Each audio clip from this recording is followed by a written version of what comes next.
അസ്സലാമു അലൈക്കും വറഹ്മത്തുള്ളാഹി വബറകാതുഹു. ബിസ്മില്ലാഹിൽ അൽഹംദുലില്ലാഹ്. അല്ലാഹുമ്മ സ്വല്ലി അലാ മുഹമ്മദിൻ വഅലാ ആലി മുഹമ്മദ്. അമ്മാ ബഅദു ഫത്തഖുല്ലാഹ ഇബാദല്ലാഹ്. സലഫി പക്ഷത്ത് നിന്നുള്ള ഒന്നാമത്തെ ചോദ്യമാണ് ഇസ്ലാമിക് ഡിബേറ്റ്സ് ഗ്രൂപ്പിൽ നടക്കുന്ന ഈ സംവാദത്തിൽ ഇപ്പോൾ ഇവിടെ സമർപ്പിക്കുന്നത്. നമ്മുടെ സംവാദത്തിൻ്റെ ആദ്യഘട്ടങ്ങൾ വിഷയാവതരണവും ഖണ്ഡനങ്ങളും പൂർത്തിയായതിനു ശേഷം വ്യക്തമായി ബോധ്യപ്പെട്ട ഒരു സംഗതി, തർക്കത്തിൻ്റെ മർമ്മവുമായി ബന്ധപ്പെട്ട് മുസ്ലിയാർക്കൊന്നും പറയാനില്ല, അല്ലെങ്കിൽ പുകമറ സൃഷ്ടിച്ച് ഒഴിഞ്ഞു മാറുന്ന ഒരു രീതിയാണ്. ഇവിടെ നമ്മുടെ തർക്കം എന്താണ്? സമസ്തക്കാരായ ആളുകളും അതേപോലെ ആ സമാനമായ ബറേൽവി വിശ്വാസങ്ങൾ വെച്ച് പുലർത്തുന്ന ആളുകളും യഥാർത്ഥത്തിൽ അള്ളാഹുവോട് മാത്രം നടത്തേണ്ട ദുആ, ഖുൽ ഇന്നമാ അദൂ റബ്ബി എന്ന് മുഹമ്മദ് നബി സല്ലല്ലാഹു അലൈഹി വസല്ലം പ്രഖ്യാപിക്കാൻ ഖുർആൻ പറഞ്ഞു. ഞാൻ എൻ്റെ റബ്ബിനോട് മാത്രമേ ദുആ ചെയ്യൂ. ആ മാത്രം എന്ന് പറഞ്ഞ ദുആ ഒരിക്കലും സൃഷ്ടികളോട് പാടില്ലാത്തതാണ്. ഇയ്യാക നഅ്ബുദു വ ഇയ്യാക നസ്തഈൻ, നിന്നോട് മാത്രം ഞങ്ങൾ ഇസ്തിആനത്ത് നടത്തുന്നു. ഇബാദത്ത് നിനക്ക് മാത്രമാണ്, ഇസ്തിആനത്ത് അഥവാ ഇസ്തിഗാസ അല്ലെങ്കിൽ ദുആ അത് നിനക്ക് മാത്രമാണ്. ഇവിടെ റബ്ബിന് മാത്രം കൊടുക്കണം എന്ന് പറഞ്ഞ് ഇസ്തിഗാസ സൃഷ്ടികൾ പരസ്പരം അങ്ങോട്ടും ഇങ്ങോട്ടും ചോദിക്കുന്ന സഹായം അല്ലല്ലോ. അത് ഭൗതിക സഹായം എല്ലാവർക്കും മനസ്സിലാവും. റബ്ബിനോട് മാത്രം ചോദിക്കേണ്ട സഹായത്തിനാണ് നമ്മൾ പ്രാർത്ഥന എന്ന് പറയുക. ആ കാര്യം മൊയ്തീൻ ഷേഖെ രക്ഷിക്കണേ, ബദരീങ്ങളെ കാക്കണേ, മുഹമ്മദ് നബിയെ നരകത്തിൽ നിന്ന് രക്ഷ തരണേ, മനമ്പത്തടിഞ്ഞ ബീവിയെ സഹായിക്കണേ എന്നൊക്കെ പറഞ്ഞിട്ട് റബ്ബിനോട് മാത്രം നടത്തേണ്ട ദുആ ഇവിടെ സൃഷ്ടികളോട് നടത്തുന്നുണ്ട്. ഈ വിഷയത്തിൽ ഇങ്ങനെ ഒരു പ്രാർത്ഥനയ്ക്ക് ഒരു തെളിവ് സമർപ്പിക്കാൻ ഖുർആനിൽ നിന്ന് അത്തരം ഒരു പ്രാർത്ഥനയ്ക്ക് തെളിവ് കൊണ്ടുവരാൻ മുസ്ലിയാർക്ക് സാധിച്ചിട്ടില്ല. സ്വഹീഹായ ഹദീസുകളും കൊണ്ടുവന്നിട്ടില്ല. ഇനി റസൂലുള്ളാഹി സ്വല്ലല്ലാഹു അലൈഹി വസല്ലമയുടെ സ്വഹാബത്ത് അവരാരെങ്കിലും, അല്ലെങ്കിൽ നമുക്ക് അവലംബിക്കാൻ പറ്റിയ പ്രാമാണികമായ രൂപത്തിൽ ഈ വിഷയത്തിൽ ഏതെങ്കിലും താബിയങ്ങളോ തബൂ താബിയങ്ങളോ ആരാണ് നബി സല്ലല്ലാഹു അലൈഹി വസല്ലമ വഫാത്തായതിനു ശേഷവും അദ്ദേഹം ജീവിച്ചിരുന്ന കാലത്ത് എനിക്ക് രോഗം മാറാൻ വേണ്ടി പ്രാർത്ഥിക്കണേ, നരകമോചനത്തിന് വേണ്ടി പ്രാർത്ഥിക്കണേ, സ്വർഗത്തിന് വേണ്ടി പ്രാർത്ഥിക്കണേ എന്നൊക്കെ പറഞ്ഞതുപോലെ മരണശേഷവും നബി സല്ലല്ലാഹു അലൈഹി വസല്ലമയുടെ അരികിൽ വന്നിട്ട് ഇവിടെ സമസ്തക്കാർ ചെയ്യുന്ന പോലെ മൗജിസത്തിൻ്റെ അടിസ്ഥാനത്തിൽ സഹായിക്കും, അല്ലെങ്കിൽ കറാമത്തിൻ്റെ അടിസ്ഥാനത്തിൽ സഹായിക്കും എന്ന നിലക്ക് മുഹമ്മദ് നബിയോടോ അല്ലെങ്കിൽ മറ്റാരോടെങ്കിലുമോ അല്ലെങ്കിൽ സ്വഹാബികളോടോ ഇപ്രകാരം ഒരു ഇസ്തിഗാസ നടത്തിയതിൻ്റെ സ്വഹീഹായ ഒരു പ്രമാണം നിങ്ങൾക്ക് കൊണ്ടുവരാൻ പറ്റുമോ? ഉണ്ടെങ്കിൽ അതെന്താണ്? അത് നിങ്ങൾ സ്വഹീഹായ റിപ്പോർട്ട് കൊണ്ടുവരണം. അതിൻ്റെ പൂർണ്ണമായ പരമ്പരയോടുകൂടി ഇവിടെ ഉദ്ധരിക്കണം. അപ്പോഴല്ലേ നമുക്കത് സ്വഹീഹാണോ അല്ലേ എന്ന് പരിശോധിക്കാൻ കഴിയുള്ളൂ. അതാണ് ഞങ്ങളുടെ ഒന്നാമത്തെ ചോദ്യം. മനസ്സിലായില്ലേ? ഇസ്തിഗാസ ചെയ്തതിൻ്റെ വല്ല തെളിവും സ്വഹീഹായതുണ്ടെങ്കിൽ പൂർണ്ണ പരമ്പരയോടുകൂടി ആ റിപ്പോർട്ട് ഇവിടെ ഉദ്ധരിക്കാൻ മുസ്ലിയാർക്ക് സാധിക്കുമോ എങ്കിൽ അത് ഉദ്ധരിക്കണം എന്നുള്ളതാണ് നമുക്ക് പറയാനുള്ള കാര്യം. ഇനി ഇവിടെ മുസ്ലിയാർ കൊണ്ടുവന്ന തെളിവ് ഇഹ്ദിന സിറാത്തൽ മുസ്തഖീം, അത് ആരോടാ? അത് റബ്ബിനോടാ. റബ്ബിനോട് മാത്രമുള്ള ഒരു പ്രാർത്ഥനയുടെ ഒരു വരി കൊണ്ടുവന്നിട്ട് അത് ഔലിയാക്കളോടും വിളിക്കാൻ തെളിവാണ് എന്ന് പറഞ്ഞാൽ ഇതിൽ പരം ഒരൽപ്പത്തം എന്താണ് മുസ്ലിയാരെ എന്നാണ് ചോദിക്കാനുള്ളത്.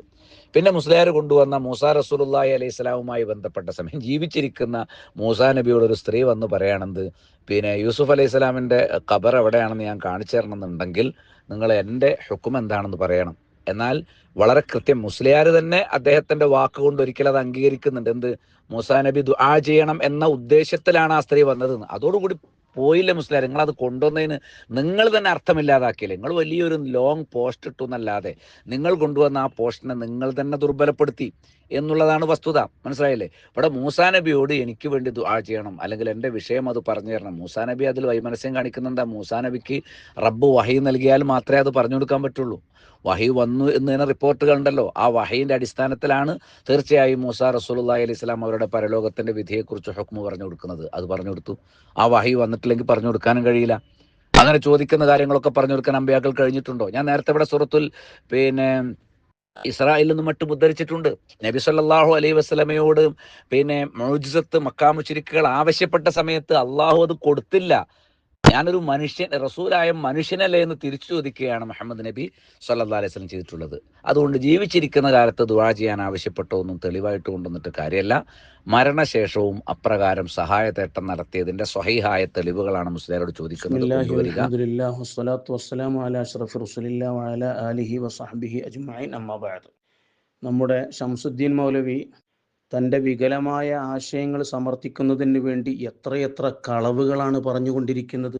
മഹാന്മാരായ ഇമാമുകളെക്കുറിച്ച് അവരുടെ കിതാബുകളിലെ ഉദ്ധരണികൾ വായിച്ച് ദുർവ്യാഖ്യാനം ചെയ്ത് അവർ പറയാത്ത ആശയം അവർ പറഞ്ഞു എന്ന് പറഞ്ഞുകൊണ്ട് എത്ര കളവുകളാണ് ഇവിടെ പറഞ്ഞത്. ഇമാം നവവി റളിയല്ലാഹു അൻഹുവിൻ്റെ പേര്, ഇമാം തൂഫിയുടെ പേര്, തഫ്സീറുർ റാസിയിൽ ഇമാം റാസി പറഞ്ഞു എന്ന് പറഞ്ഞുകൊണ്ട് കളവ് പറഞ്ഞു.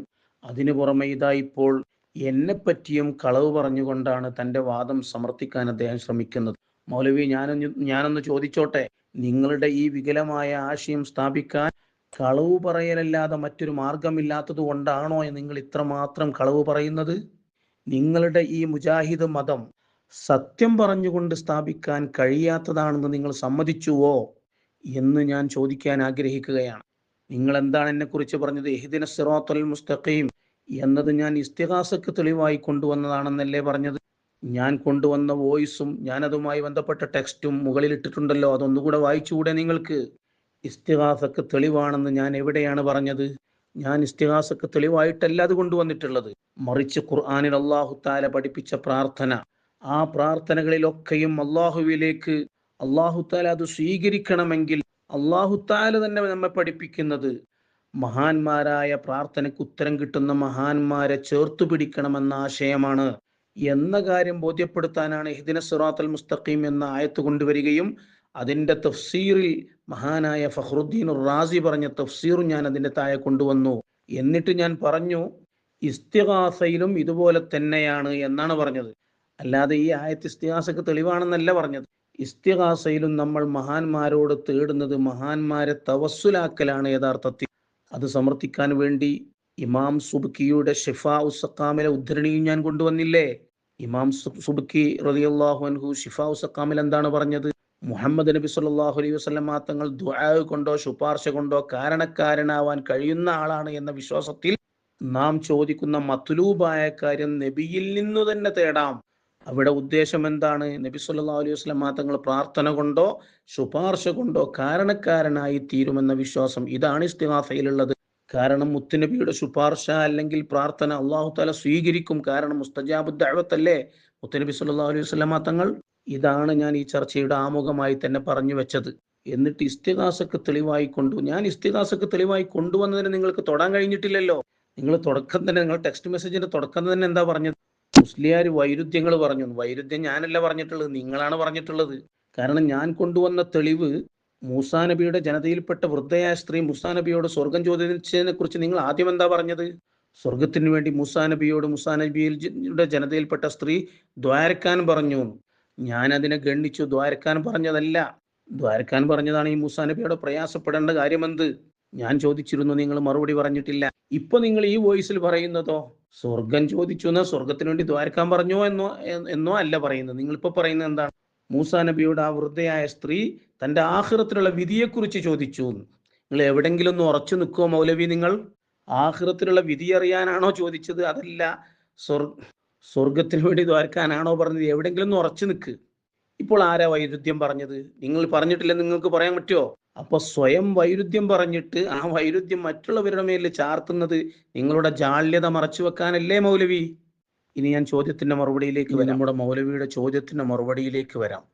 നബി സല്ലല്ലാഹു അലൈഹി വസല്ലം തങ്ങളുടെ വഫാത്തിന്റെ ശേഷം അവിടുത്തെ ഖബറിന്റെ അടുത്ത് ചെന്നോ അതല്ലെങ്കിൽ മറ്റേതെങ്കിലും മഹാന്മാരുടെ അടുത്ത് എങ്കിലും ചെന്നോ സ്വഹാബിമാരോ അല്ലെങ്കിൽ താബീങ്ങളിൽപ്പെട്ട ആരെങ്കിലുമോ ഇസ്തിഗാസ ചെയ്തിട്ടുണ്ടോ എന്നാണ് ചോദ്യം. ഉണ്ട് എന്നാണ് അതിൻ്റെ മറുപടി. സാധാരണ എല്ലാവരും പറയാറുള്ളത് പോലെ തന്നെയുള്ള സ്വഹീഹായ ഹദീസാണ് ഞാനിവിടെ ഉദ്ധരിച്ചിട്ടുള്ളത്. കൂടുതൽ അത് അർത്ഥം വെച്ച് സമയം കളയേണ്ടതില്ല എന്ന് എനിക്കറിയാം. എല്ലാവർക്കും അറിയുന്ന ഹദീസ് തന്നെയാണ്. ഇസ്തസ്ഖില്ലാഹ ലി ഉമ്മത്തിക. മഹാനായ ഉമർ ബിൻ ഖത്താബ് റളിയല്ലാഹു അൻഹു ഭരണം നടത്തുന്ന കാലത്ത് വല്ലാതെ ജനങ്ങൾ ബുദ്ധിമുട്ടി. വരൾച്ച കാരണം ബുദ്ധിമുട്ടിയപ്പോൾ സ്വഹാബിയായിരുന്ന ബിലാൽ ബിനുൽ ഹാരിസുൽ മുസ്നി എന്ന് പറയുന്ന സ്വഹാബി വര്യൻ മുത്തുനബി സല്ലല്ലാഹു അലൈഹി വസല്ലം തങ്ങളുടെ ഖബറിന്റെ അടുത്ത് ചെന്ന് മുത്തുനബിയോട് പറഞ്ഞു, ഇസ്തസ്ഖില്ലാഹ ലി ഉമ്മത്തിക, അങ്ങയുടെ ജനതയ്ക്ക് വേണ്ടി നബിയെ നിങ്ങൾ അള്ളാഹുവിനോട് മഴയെ തേടണം എന്ന് അവിടുന്ന് പറഞ്ഞു. മുത്തുനബി സല്ലല്ലാഹു അലൈഹി വസല്ലം തങ്ങൾ ഉമർ ഇബ്നുൽ ഖത്താബ് റളിയല്ലാഹു അൻഹു ഭരണം നടത്തുന്ന കാലത്ത് ഖബറിലാണുള്ളത്, വഫാത്തായി പോയിട്ടില്ലേ? ആ റസൂലുള്ളാഹിന്റെ അടുത്ത് വന്നിട്ട് സ്വഹാബിയായ ബിലാൽ ഇബ്നുൽ ഹാരിസ് റളിയല്ലാഹു അൻഹു ആണ് ഇങ്ങനെ തേടിയത്. ഇതാരെങ്കിലും അക്കാലത്തുള്ള മറ്റൊരുപാട് സ്വഹാബത്തുണ്ട്, ഉമർ റളിയല്ലാഹു അൻഹു ഉണ്ട്, അതുപോലെയുള്ള സ്വഹാബികൾ ആരും അതിനെ എതിർത്തിട്ടില്ല. മാത്രവുമല്ല, ഈ ഹദീസ് റിപ്പോർട്ട് ചെയ്ത ഒരൊറ്റ റിപ്പോർട്ടർമാർ, ഹദീസ് പണ്ഡിതന്മാർ, അവരാരും പറഞ്ഞില്ല ഇത് ശിർക്കാണ്, ഇത് ചെയ്യാൻ പാടില്ലാത്തതായിരുന്നു എന്ന് പറഞ്ഞിട്ടേയില്ല. ഇബ്നു കസീർ പറയുന്നു ഈ ഹദീസ് സ്വഹീഹാണ്. ഇതിൽ സ്വഹീഹായ പരമ്പരയോടുകൂടി റിപ്പോർട്ട് ചെയ്യപ്പെട്ടതാണ്. ഒന്നുകൂടെ ഞാൻ പറയട്ടെ. ഒരൊറ്റ ഹദീസ് പണ്ഡിതന്മാരും ഇത് ലഈഫാണ് സ്വഹീഹല്ല എന്ന് പറഞ്ഞിട്ടില്ല. ഈ ഹദീസിന്റെ റിപ്പോർട്ടർമാരിൽ ഒരാളെക്കുറിച്ചും പ്രാമാണികരായ ഒരു ഹദീസ് പണ്ഡിതനും അവർ ലഈഫാണ് എന്നോ സ്വീകരിക്കാൻ പറ്റാത്ത ആളാണെന്നോ മജ്ഹൂലുൽ ഹാലാണെന്നോ പറഞ്ഞിട്ടേയില്ല.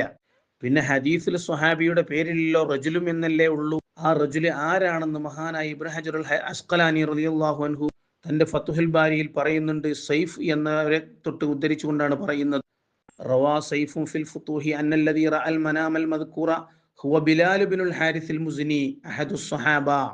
ഈ പറയപ്പെട്ട സ്വപ്നം കണ്ട ആള് അത് ബിലാൽ ഇബ്നുൽ ഹാരിസിൽ മുസ്നി എന്ന സ്വഹാബാക്കളിൽപ്പെട്ട ഒരാളാണ്. ഫത്ഹുൽ ബാരിയിൽ സൈഫിനെ തൊട്ട് ഉദ്ധരിച്ചുകൊണ്ടാണ് ഇബ്നു ഹജറുൽ അസ്ഖലാനി ഇത് പറയുന്നത്. ഇബ്നു ഹജറുൽ അസ്ഖലാനി അതിന് ശേഷം പറയുന്ന മറ്റൊരു കിതാബില് തഖ്രീബു തഹ്ദീബ് എന്ന കിതാബിൽ പറയുന്നുണ്ട്, സൈഫ് ഹദീസിന്റെ വിഷയത്തിൽ ദഈഫ് ആണെങ്കിലും താരീഖിന്റെ വിഷയത്തിൽ അദ്ദേഹം ഉംദയാണ്, അവലംബിക്കാൻ പറ്റിയ ആളാണ്. ആ സ്വപ്നം കണ്ട ആൾ ആരായിരുന്നു എന്നത് താരീഖിന്റെ ഭാഗമാണ്, ചരിത്രത്തിന്റെ ഭാഗമാണത്.